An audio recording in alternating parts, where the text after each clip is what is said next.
revealed about human nature in Genesis 1 through 3?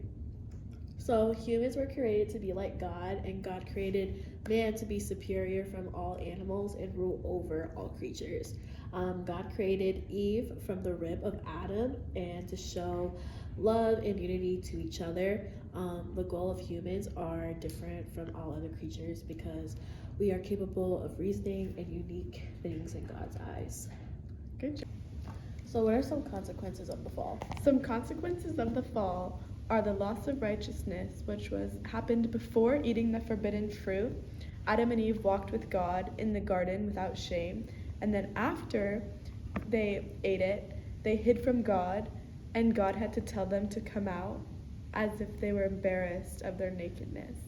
And then you have the separation of God, and this is during the hiding from God, and it shows how they separated from God as Adam and Eve were no longer able to walk with God in the garden without shame. And then you have the cursed environment, and this was when the weeds and the bad things like thorns, and then man was required to work. And physical death happened when God told Adam that he would surely die if he ate the forbidden fruit and returned to dust. And physical death came not only to him, but to all his descendants that would come after him. What is revealed about human purpose? What does it mean for humans to flourish, and in other words, to achieve spiritual, emotional, and well-being? The human purpose through God's eyes means to live through his image. Living through God's image means to fulfill the path of God for our lives in serving him. God gave us all qualities that he holds, such as mortality, personality, spirituality, and knowledge. These qualities all combine to help serve the Lord and spread his word to others. Flourishing in God's eyes includes following his word while encouraging others to follow his word, living your best life under Christ. How does atheists view human nature and human purpose? Atheists believe that humans do not really truly have a purpose on this world. They're really here just to live and die. They believe that if someone spends their time trying to figure out life's purpose, that they really are wasting their limited space that they have on this earth. They believe we define our own purpose through human engagement and debate with others. The philosophy and sociology looks with others. Having a meaningless conversation about religion isn't even worth their time. They believe life will take us on a natural path that will guide us through life along with empathy and desire for peace that we were born with. They believe that we should try to build a society to make people as happy as they can be, to really enjoy their time here without worrying about God or anything spiritual. By following that natural path of empathy and desire for peace, they think that they can really create a society that just focuses on happy things and nothing spiritual and nothing bad. How can God allow suffering?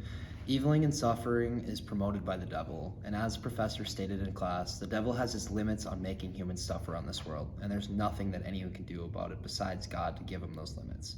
But humans are lucky that those are really truly only limits, and he does not have full control over our lives. The devil is trying to get believers to reject God until God returns to this earth, and ultimately to prevent non-believers from even ever getting the chance to be introduced to the Lord's word. The scriptures state that God did not make the world evil as it is now, but evil came as a result of the selfishness and the bad decisions that humans made.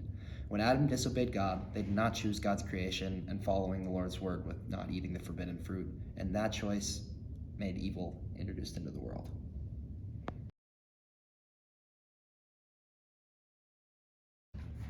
One of the consequences of the fall resulted in an eating disorder. How does an eating disorder correlate to the Bible? Well, God states in 1 Corinthians chapter 6, verses 19 to 20, "Don't you know that your body is a temple of the Holy Spirit, who lives in you and was given to you by God? You do not belong to yourself, for God bought you with a high price, so you must honor God with your body."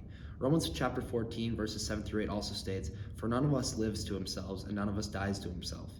For if we live to the Lord, and if we die to the Lord. So then, whether we live or we die, we are the Lord's." And I think these two verses really say that our body isn't ours and it's God's, and eating disorders is harming your body or your temple that God says. And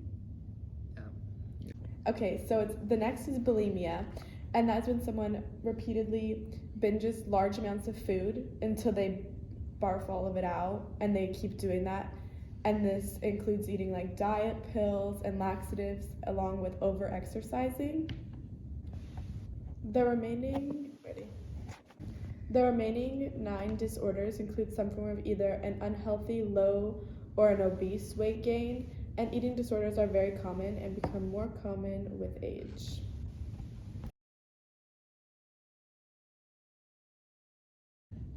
What organizational statement reveals that this organization is operating from the Christian worldview?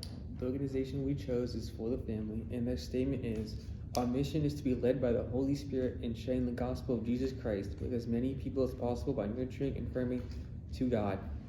They are an ordained institution for the family and proclaiming biblical truth worldwide. So this shows that God is the foundation of this organization, and that all the services they offer go through Him. Can you explain how the organization operates by the Christian worldview and in the services they provide?